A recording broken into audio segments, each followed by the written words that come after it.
ونشهد أن لا إله إلا الله وحده لا شريك له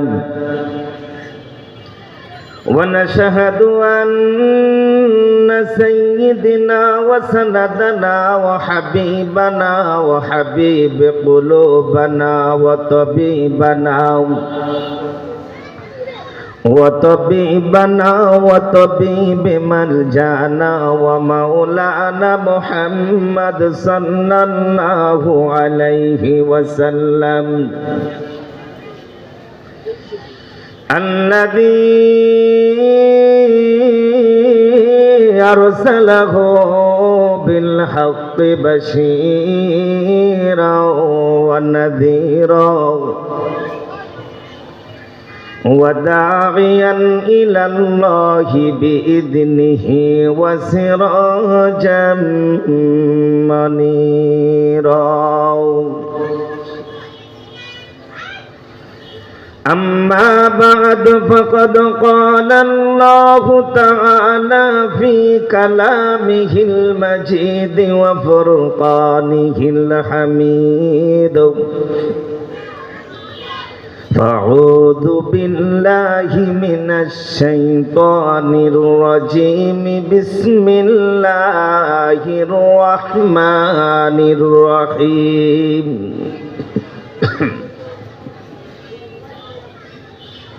ولقد بعثنا في كل أمة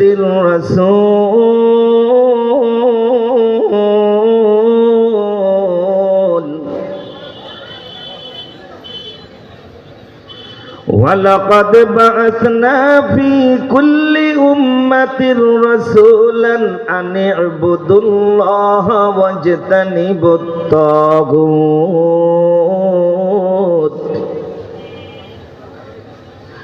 فمنهم من هدى الله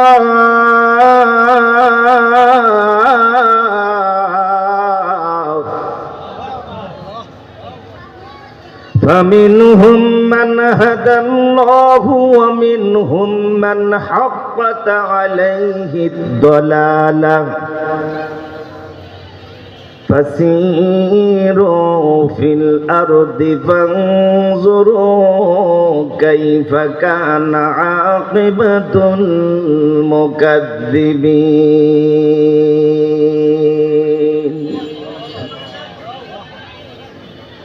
وقال النبي صلى الله عليه وسلم القرآن شافع مشفع وماحل مصدق من جعله أمامه قده إلى الجنة ومن جعله خلف ظهره ساقطه إلى النار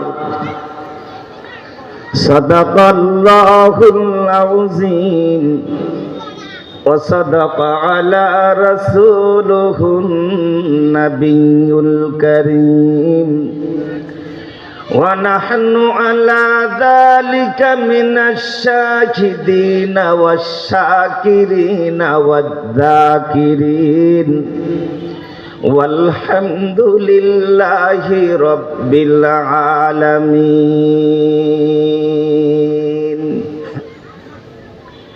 اللهم صل على محمد وعلى آل محمد كما صليت على إبراهيم وعلى آل إبراهيم إنك حميد مجيد اللهم بارك على محمد وعلى آل محمد كما باركت على إبراهيم وعلى آل إبراهيم إنك ইন্নাকা হামিদুম মাজিদ।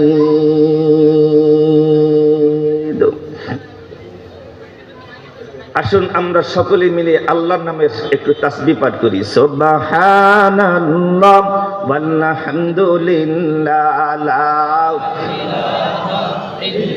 সকলে পড়ি বাবা, সুবহানাল্লাহ ওয়ালহামদুলিল্লাহ।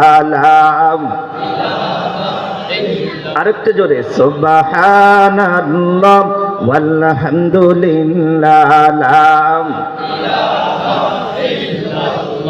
প্রশংসা সবই কেবল তোমারই।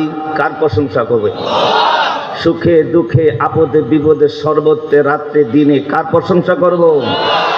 কোন মানুষ যদি জেনে শুনে বুঝে সজ্ঞানে কোন ফাসিক ফুজ্জার মুনাফিক চরিত্রহীন কোন লম্পটের প্রশংসা করে, না না আমি বলি নাই, আমার রাসূল বলছেন আল্লাহর আরশ আজিম পর্যন্ত থরথর করে কেঁপে উঠে।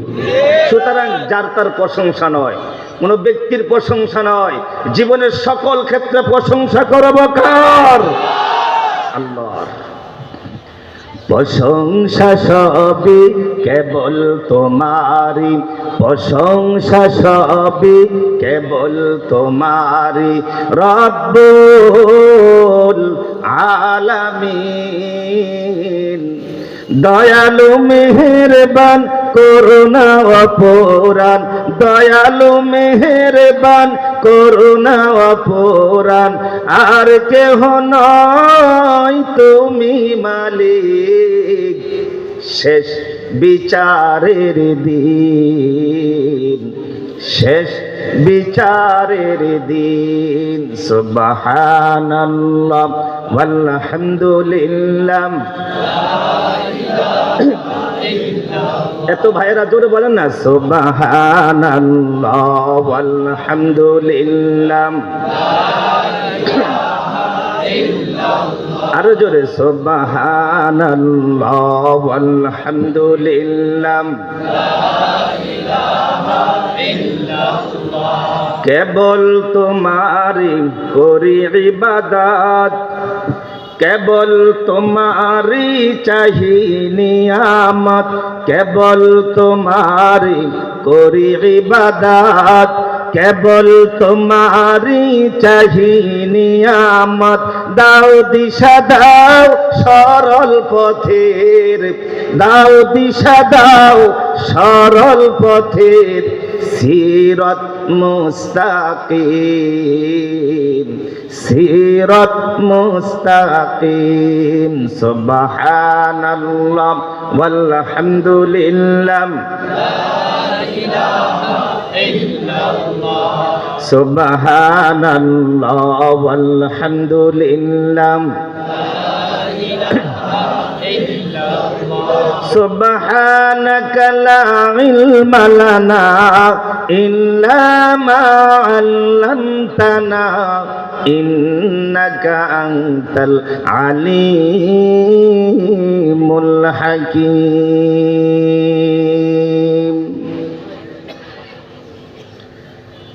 প্রিয় সম্মানিত এই ময়দানের অত্যন্ত দামি মেহমানবৃন্দ, ফাতিহাতুল কোরআন নুরানি হাফিজিয়া মাদ্রাসা কর্তৃক আয়োজিত এই ঢাকার অভিজাত শহরের এই এলাকাবাসীর উদ্যোগে ব্যবসায়িক ভাইদের অত্যন্ত নিরলস পরিশ্রমে এলাকার গর্বিত মায়েদের যুব সমাজের উদ্যোগে ঐতিহাসিক বার্ষিক ওয়াজ ও দোয়ার মাহফিল। আজকের এই ওয়াজ ও দোয়ার মাহফিলের যিনি সম্মানিত সভাপতি, প্রখ্যাত আলেম হাফেজ মাওলানা ইব্রাহিম সাহেব, বারাকাল্লাহু তাআলা ওয়া ফি হায়াতিহি ওয়া আওলাদিহি ওয়া আজওয়াজিহি ওয়া আহলি বাইতিহি আজমাইন। সকলে পড়ি আমিন। আর আমি আরেকটু জোরে বলেন আমিন। ওলামায়ে কেরামদেরকে আপনাদের কোনো ক্ষতি করেছে? মিথ্যা মামলা দিয়েছে, মামলার বাণিজ্য করেছে, রদবদল হওয়ার পরে আপনাদের বিরুদ্ধে লেগেছে, তো দোয়া করবেন না কেন? কেন দোয়া করবেন না? আমরা আপনাদের পাকা ভাতে খানার প্লেট থেকে খাবার কেড়ে নেই, আপনাদের বাড়িতে আগুন দেই নাই। আমরা অতীত দোয়া করেছি, অতীতের লোকদের জন্য এখনো দোয়া করব, এই দেশের জন্য, জাতির জন্য, সার্বভৌমত্বের জন্য। মনে রাখো, তোমাদের কারো দৌড় দিল্লি, কারো দৌড় মস্কো, কারো দৌড় হোয়াইট হাউস, কিন্তু আমাদের দৌড় আল্লাহর আরশ আজিম পর্যন্ত। আল্লাহু আকবার বলো। সুতরাং যুগের ওলামায়ে কেরামদের জন্য দোয়া করার প্রয়োজন আছে। সম্মানিত উপস্থিতি, আজকের এই মাহফিলের যিনি সম্মানিত প্রধান অতিথি, এই জাতির কর্ণধার, এই জাতির সেবক জনাব মোহাম্মদ সাইফুল আলম নীরব সাহেব, আল্লাহ তাকে হকের উপরে, সত্যের উপরে এই জনপদের জনগণের সেবা করার তৌফিক দান করুক, বলেন আমিন। আজকের এই মাহফিলের যারা অতিথি, বিশেষ অতিথিবৃন্দ হিসাবে প্যান্ডেলে আছেন, স্টেজে আছেন, আশেপাশে আছেন, পোস্টারে উল্লেখ্য যাদের নাম আছে, না বললে নাই হয়। জনাব মোহাম্মদ রহমতুল্লাহ রহমত সাহেব, জনাব মোহাম্মদ হুমায়ুন কবির আহমদ সাহেব, জনাব মোহাম্মদ মনিরুজ্জামান মনির সাহেব, জনাব মোহাম্মদ দেলাওয়ার হোসেন দেলু সাহেব থেকে শুরু করে স্থানীয় গণ্যমান্য সম্মানিত সকল ব্যক্তিবর্গ, আজকের এই মাহফিলের সার্বিক পরিচালনায় সকল ভাইয়েরা, আর কত নাম বলব, আজকের মাহফিলের যারা সম্মানিত প্রধান অতিথি হিসাবে, আলোচক হিসাবে যারা আছেন, তিনি শুধু এই মেটাল মসজিদের গর্ব নন, তিনি সারা বাংলাদেশের গর্ব। আমি একাধিক জায়গায়, বহু জায়গায় আপনাদের এই মেটাল মসজিদের সম্মানিত খতিব সাহেবের সঙ্গে আলোচনার একই মঞ্চে ছিলাম, আজকেও আছি। রব্বে কারিমের দরবারে শুকরিয়া আদায় করছি। জাতির শ্রেষ্ঠ সন্তান, অকুতোপটে দ্বীনের দায়ী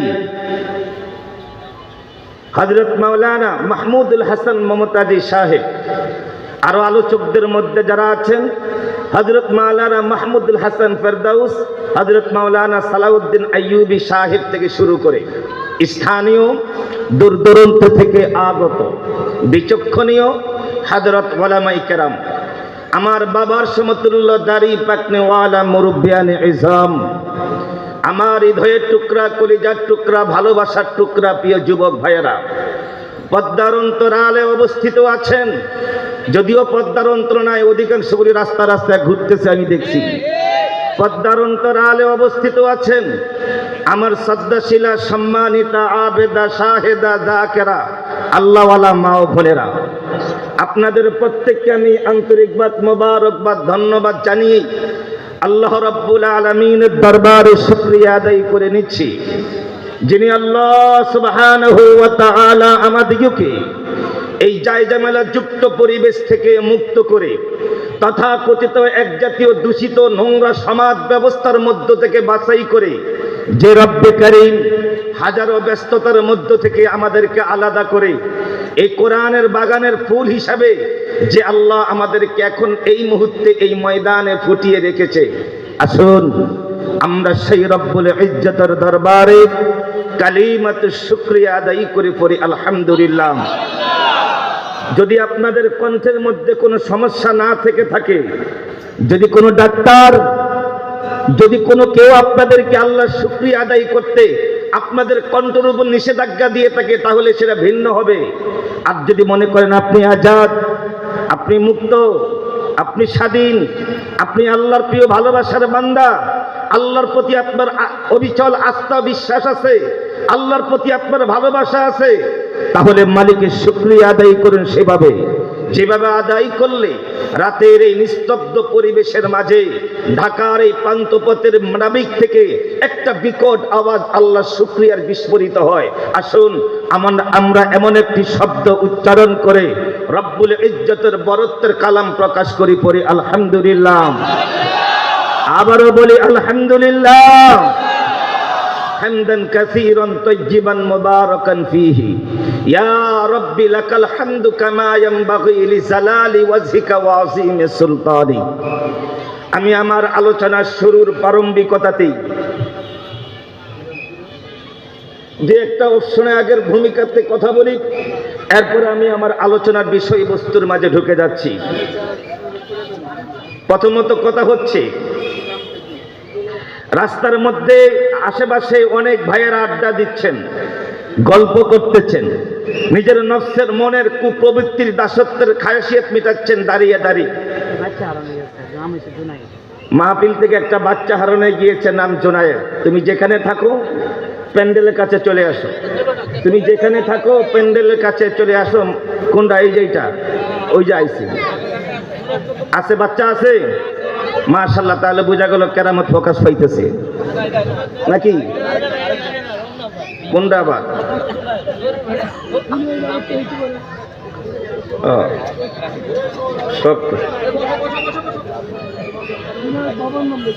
সম্মানিত উপস্থিতি, আর কিছু বলতে হবে ভাই?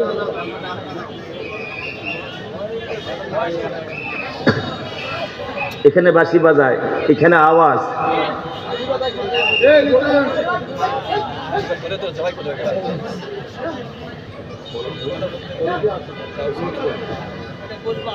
আলোচনার শুরুর প্রারম্ভিকতাতে বলেছিলাম দুই চারটা কথা বলবো। প্রথম কথা হচ্ছে, রাস্তাঘাটে এদিক সেদিক যারা দাঁড়িয়ে আছেন, যদি আপনার এমন কোনো ইমার্জেন্সি কাজ সেখানে না থেকে থাকে, দয়া করে কোরআনের প্যান্ডেলে, এই মাহফিলের প্যান্ডেলে ছুটে আসার জন্য অনুরোধ করছি। যদি না আসেন, শুনুন, যদি না আসেন করার কিছুই থাকবে না। যারা মাহফিলের আয়োজন করেছে তাদেরও করার কিছুই থাকবে না, যেহেতু আল্লাহ পাক নিজেই কোরআন কারীমের মধ্যে বলছেন, লাস্তা আলাইহিম বিমুসাইতির। ও নবী গো, আমি আপনাকে দারোগা রূপে পাঠাই নাই। ধরবেন, মারবেন, কাটবেন, রিমান্ডে নেবেন, এরপরে দিনের পথে আসবেন না গো নবী না। এই মিশন নিয়ে আপনাকে পাঠাই নাই। আপনাকে পাঠানো হয়েছে আমার নাজিল করা বিধানগুলো তাদের কানে পৌঁছিয়ে দেন। মানুক বা না মানুক তাদের এখতিয়ার। দারনি ওমান খাল্লাকতু ওয়াহিদা, যারে আমি একাই সৃষ্টি করেছি, যখন টান দিমু একাই চলে আসবে। কোনো বাবা, কোনো নেতা, কোনো খাজা, কোনো পীর কেউ তোমাদেরকে রাখতে চাইবে না, রাখবেও না। আমি তোমাকে এককভাবে পাঠাইছি, টান দিমু এককভাবে চলে আসবে। দারনি ওমান খাল্লাকতু ওয়াহিদা, যারা আমি একাই সৃষ্টি করেছি, যখন টান দিমু একাই চলে আসবে। কোনো বাবা তোমাদেরকে রাখবে না। বলেন ঠিক কিনা? এটা গলার ভিতরে ভরিয়ে দিয়েছেন, একটু সুন্দর লাগতো।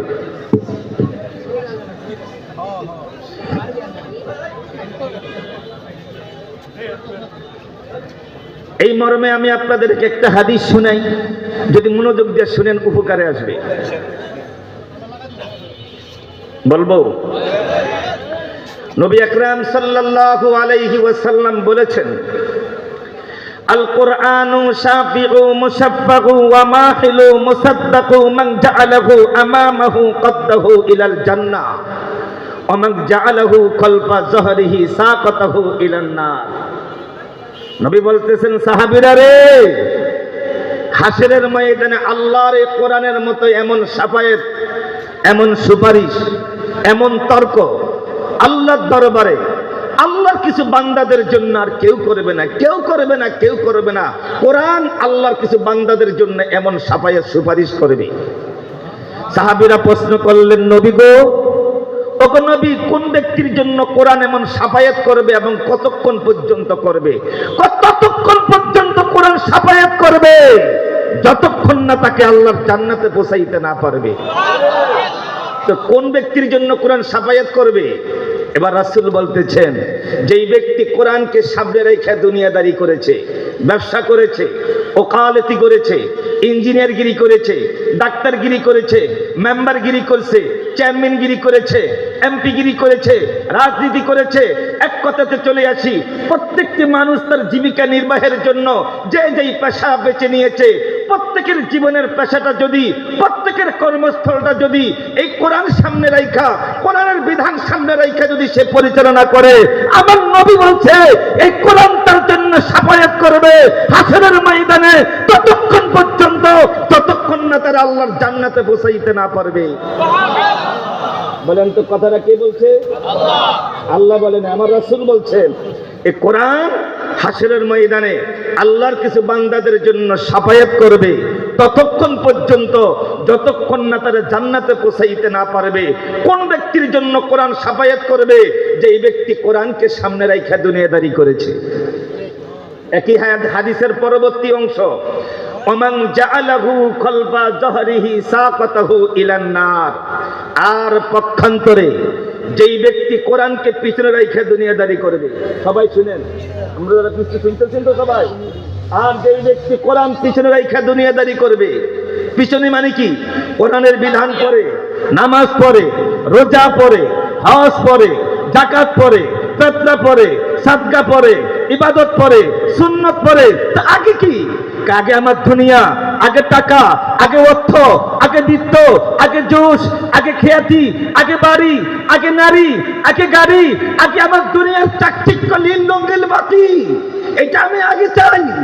এই চিন্তার উপর ভিত্তি করে যার মরণ হবে, আমার নবী বলে গেছে, এই কোরআন তাদের বিরুদ্ধে নালিশ করবে আল্লাহর আদালতে ততক্ষণ পর্যন্ত যতক্ষণ না তারা জাহান্নামে পৌঁছাইতে না পারবে। এই তেজগাঁয়ের তৌহিদি জনতা, আমি আমার দুই চোখ দিয়ে দেখতে পাচ্ছি এই ময়দানের মধ্যে অধিকাংশগুলি যুবক। যুবক সমাজ যেখানে দেই, যুব সমাজের চেহারাগুলি যেখানে দেখতে পাই, আমার অন্তরের মধ্যে একটা আলাদা অনুভূতি জাগ্রত হয়। যুবকটাই তো জাতির হাতিয়ার, যুবকটাই তো উহুদের হাতিয়ার, বদরের হাতিয়ার, খন্দকের হাতিয়ার, আল্লাহর নবীর হাতিয়ার। যুব সমাজ যেখানে থাকবে, ন্যায় এবং ইনসাফের পথে সকল বাতিল, সকল জুলুম পালিয়ে যেতে বাধ্য হবে, আগামী তো বাধ্য করবে। ও যুব সমাজ, তোমরা পারবে কিনা বলো? আল্লাহ তোমাদেরকে কবুল করুক, বলো না আমিন। দ্বিতীয় পর্বে আসি। আজকে জুমার দিনও যার জন্য ব্যাপক মুসল্লিদেরকে নিয়ে আলোচনা করেছি, এই জাতির কোটি মানুষের হৃদয়ের স্পন্দন, শহীদ প্রেসিডেন্ট জিয়াউর রহমানের সহধর্মিণী, তিনবারের প্রধানমন্ত্রী, অত্যন্ত মুমূর্ষু অবস্থায় তার জীবন শেষ পর্যায়ে শয্যায় পড়ে আছেন। আমি ব্যক্তিগতভাবে তারে অনেক ভালোবাসি, সেও ওলামায়ে কেরামদেরকে ভালোবাসি। তার জীবনের এটা ইতিহাস। অনেক সময় গায়ে গ্রামের অনেক মানুষ গ্রামের আছেন, সব শহরের নন। গায়ে গ্রামের ঘরের মধ্যে একটা লেখা থাকতো। কি লেখা? এমন জীবন করিও গঠন, মরণে হাসিবে তুমি, কাঁদিবে ভুবন। লেখা থাকতো কিনা? আগে গ্রামগঞ্জে স্বর্ণ অক্ষরে আয়না দিয়ে ঘরের মধ্যে লেখা থাকতো। কি লেখা? এমন জীবন করিও গঠন, মরণে হাসিবে তুমি, কাঁদিবে ভুবন। বেগম জিয়া এমন একটা জীবনেই গড়ে গেছেন। তার দল কি করছে না করছে সেটা আমাদের দেখার বিষয় নয়। আমাদের দেখার বিষয় বেগম জিয়া এমন একটা জীবন নেয় এবং নীতির উপর অটল থেকেছে। গোটা জাতি তার জন্য দোয়া করতেছে। এই পরিমাণ দোয়া বাংলাদেশের মধ্যে কোন নেতা নেত্রীর জন্য কে করেছে বলে আমার জানা নাই। বেগম জিয়ার প্রতি মানুষ যতটা সিম্পিতি হয়ে দোয়া করেছে, আজকের এই মাহফিল থেকে আমি তার জন্য দোয়া করি। ওগো রব্বে কারীম, ওগার সাজিমের মালিক, ওগদুল জালালি ওয়াল ইকরাম, হে রব্বুল ইজ্জত, তোমার একান্তই কুদরতের স্পেশালি পাওয়ারটা দিয়ে বেগম জিয়ার হায়াতের মধ্যে বরকত দান করে, বলেন আমিন। এই জাতির এই ক্লান্তি লগ্নে, এই অনক্যের একটা পরিবেশের মধ্যে বেগম জিয়ার বড় প্রয়োজন ছিল। আমি আবারও দোয়া করে আল্লাহ যেন তার হায়াতের মধ্যে বারাকাহ দান করে, বলেন আমিন। এবার আমি আমার মূল বিষয়ের আলোচনার জগতে চলে যাই। আজ আমি আপনাদের সামনে আল্লাহর এই কোরআন থেকে আলোচনা করবার জন্য সূরাতুন নাহল, একটা সূরার নাম, মানে মৌমাছি। কি মাছি? মৌমাছির নামে আল্লাহ সূরা নাজিল করেছে। পিঁপড়ার নামে আল্লাহ সূরা নাজিল করেছে। মাকড়সার নামে সূরা নাজিল করেছে। জানেন না? হাতির নামে আল্লাহ সূরা নাজিল করছে, ঘোড়ার নামে সূরা নাজিল করছে, গাভীর নামেও সূরা নাজিল করছে। সেটি বলার টাইম নেই। ঠিক এমনই প্রাণী জগতের একটা প্রাণী মৌমাছি, তার নাম সূরাতুন নাহল। এই সূরাটার 36 নম্বর আয়াতে কারিমা আমি আমার খুতবার মধ্যে তেলাওয়াত করেছি। এই ছোট্ট একটি আয়াতে কারিমার আলোকে, মুক্তাচার আঙ্গিকে অল্প সময়ের মাঝেই অল্প কিছু কথা উপস্থাপন করব। আপনারা প্রত্যেকেই আল্লাহ দেওয়া আকল, জ্ঞান, বিবেক, বুদ্ধি দিয়ে শুনতে কি রাজি আছেন? আপনারা প্রত্যেকেই মনোযোগ দিয়ে শুনতে রাজি আছেন? যারা শুনেন আর যারা বলেন, আল্লাহ আমাদের উভয়কে আমল করার, উপলব্ধি করার তৌফিক দান করে, বলেন আমিন। এই শোনা এবং বলার ক্ষেত্রে যে একটা হাদিস মনে পড়ে গেল, নবী আকরাম সাল্লাল্লাহু আলাইহি ওয়াসাল্লাম বলেছেন, আলাইকা বিমাজালাসাতিল উলামা। সাহাবারা শোনো, তোমরা যুগের উলামায়ে কেরামদের মজলিসের মধ্যে বসো। আজ এই যুগে আমরা নবী পাবো না, রাসূল পাবো না, খোলাফায়ে রাশিদিন পাবো না, আইম্মে মুজতাহিদিন পাবো না, আইম্মে তরিকত পাবো না, চার মাযহাবের ইমাম পাবো না, আব্দুল কাদের জিলানীকে পৃথিবীর কোথাও খুঁজলে জিন্দা অবস্থায় পাবো না, শাহ মাকদুমকে পাবো না, খান জাহান আলীকে পাবো না, খাজা মাইনুদ্দিন চিশতিকে খুঁজলে পাবো না, খাজা গরিবে নওয়াজকে পাওয়া যায়, খাজা কুতুবউদ্দিন কাকিকে পাওয়া যাবে না, খাজা শাহজালালকে পাওয়া যাবে না, হাজী শরীয়তুল্লাহকে পাওয়া যাবে না, এই মুফতি আমিনকে পাওয়া যাবে না, আব্দুল আজিজকে পাওয়া যাবে না। এই ওনাদের মতো নেখাদ্দান যারা আছে তাদেরকেই তো পাইবেন, তাদেরকে ভালোবাসবেন, তাদেরকে কলেজের মধ্যে জায়গা দিবেন। তকদীর খুলে যাবে, তকদীর তকদীর খুলে যাবে, তকদীর। নবী কি বলছেন? আলাইকা বিমাজালাসাতিল উলামা, তোমরা যুগের উলামায়ে কেরামদের মজলিসের মধ্যে বসিও। ইস্তিমাই কালামাল হুকামা, তাদের মুখের জবানের কথাগুলো মনোযোগ দিয়ে শুনিও। শুনলে কি হবে জানো? ফা ইন্নাল্লাহ তাআলা ইউহিল কলবাল মাইয়িত, যে অন্তর পাপ করতে করতে, হারাম খাইতে খাইতে, হারাম পথে চলতে চলতে, হারাম উপার্জন করতে করতে সুদিন মরে গেছে, অন্তর মরে গেছে, আত্মা মারা বলাইছো, জাহান্নামের কীট হয়ে গেছে। যেতে একটুকু নবী পাবে না, রাসূল পাবে না, রাসূলের জামানো পাপিষ্ঠ মানুষগুলা নবীদের পরশ পাথর হাতের উপর হাত রাইখা যেরকম মানুষগুলো মানুষ হইছে, এই যুগ ওই নবীর ওয়ারিস সূত্রে উলামায়ে কেরামদের কথা শুনলে, মানলে, এদের হাতের উপর হাত রাইখা ওয়াদা করলে, বায়াত গ্রহণ করলে, তোমাদের মতো তথাকথিত এক জাতীয় ও মানুষগুলো মানুষ হইয়া যাইবা। আমার নবী কইছে। আল্লাহু আকবার বলেন। মরা অন্তর জীবিত হবে যুগের ওলামায়ে কেরামদের কথা শুনলে, তাদের কথা মানলে। সুতরাং আমাদের চেহারা চুরুট, আক্কেল জ্ঞান, জুব্বা, অভিজাত্যের কিছু আপনাদের কাছে চয়েস নাও হতে পারে, কিন্তু আমাদের মুখের জবানের কথার দাম আছে। কিন্তু শুনুন, আমাদের মুখের জবানের কিন্তু কথার দাম আছে। আমরা এমন এক কোরআন থেকে কথা বলি, যে কোরআন দালিকাল কিতাব চ্যালেঞ্জের বার্তা দিয়ে পৃথিবীতে এসেছে। লা রাইবা ফি, যার মধ্যে সন্দেহের অবকাশ নাই। হুদাল্লিল মুত্তাকিন, সকল প্রকার অপতন্ত্র মন্ত্র সবকিছু বাদ দিয়ে ইমানদার ব্যক্তিদেরকে, মুমিনদেরকে সঠিক পথের দিক নির্দেশনা দিতে পারে শুধুমাত্র কোরআন। আল্লাহু আকবার বলেন। কে দিতে পারে বলেন? আল্লাহর কোরআন। সেই কোরআন থেকে কথা বলতেছি, একটু মনোযোগ থেকে শুনতে রাজি আছি?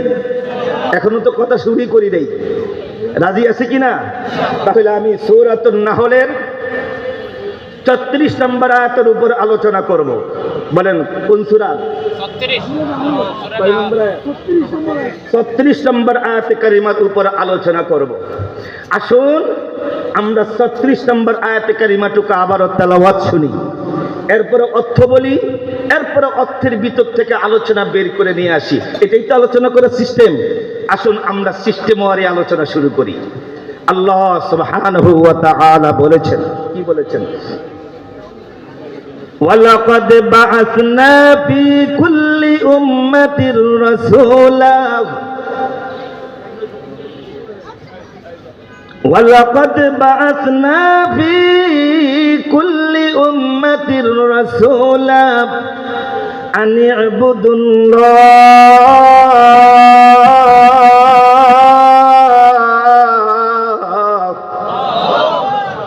ই'বুদুল্লাহ ওয়াজতানিবুত তাগুত ফামিনহুম মান হাদাল্লাহ ওয়া মিনহুম মান হাক্কাত আলাইহিদ দালালাহ ফাসিরু ফিল আরদ ফানজুরু কাইফা কানা আকিবাতুল মুকাজ্জিবিন।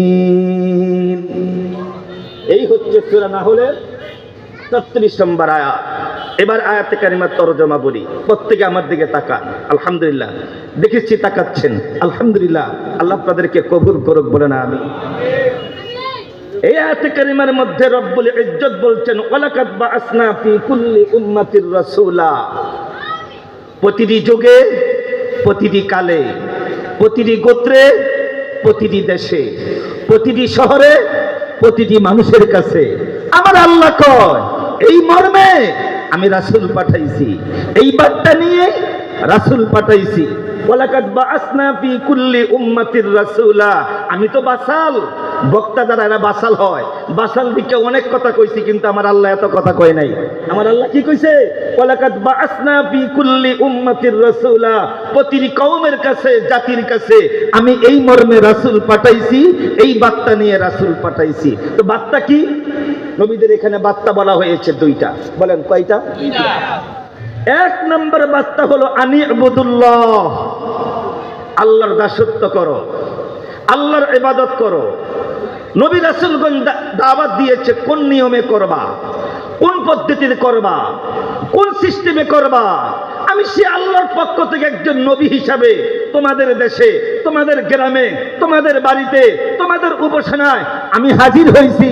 আমি দেখিয়ে দিচ্ছি এইভাবে ইবাদত করলে না না আল্লাহ পাওয়া যাবে না, আল্লাহর সান্নিধ্য পাওয়া যাবে না, জান্নাত পাওয়া যাবে না।